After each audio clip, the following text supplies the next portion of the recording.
இன்று 10/4/2024 வெள்ளிக்கிழமையன்று மதுரை மாவட்ட கருவூலத்திலே மாவட்ட கருவூல அலுவலர் திருமதி சாந்தி அவர்களால் ஓய்வூதியர் சங்கங்கள் அனைவரையும் வரவழைத்து பேன் கார்டு சமர்ப்பிப்பதன் அவசியம் மற்றும் ஐடி ரிட்டர்ன் தாக்கல் செய்வதன் அவசியம் ஆகியவை குறித்து கலந்துரையாடல் நிகழ்ச்சி மாவட்ட கருவூல அலுவலர் திருமதி சாந்தி அவர்களால் நடத்தப்பட்டது.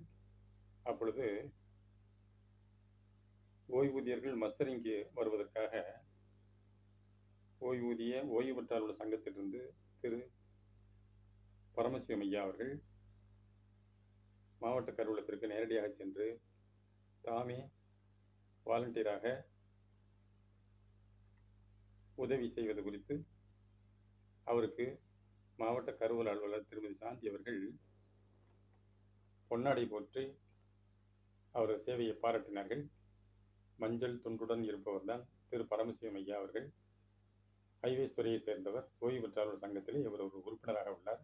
இருந்தாலும் ஓய்வு பெற்ற அலுவலர் சங்கம் அல்லாத அந்த நிலைகளிலே மாவட்ட கருவூலத்திலே இந்த மஸ்டரிங் போது நிறைய கூட்டம் வரும், நம்ம போய் அங்கேயே இருந்து வாலண்டரியாக ஒரு உதவி பண்ணுவோம் என்ற நோக்கத்திலே மாவட்ட கருவூல அலுவலர் திருமதி சாந்தி அவர்களின் அனுமதியுடன் அவர் இந்த மஸ்டரிங் பீரியடில் பூராவுமே அங்கே தான் இருக்கிறாருங்க. அவரது சேவையை பாராட்டி இன்று அவருக்கு பொன்னாடியை போட்டி கௌரவித்தவர் மாவட்ட கருவூல அலுவலர். அவருக்கு இடது பக்கமாக இருப்பவர் திரு பாலகிருஷ்ணன் உதவி கருவூல அலுவலர் அவர்கள். இன்று இந்த அற்புதமான விழா மாவட்ட கருவூல அலுவலகத்திலே நடைபெற்றது. அனைவருக்கும் வணக்கம்.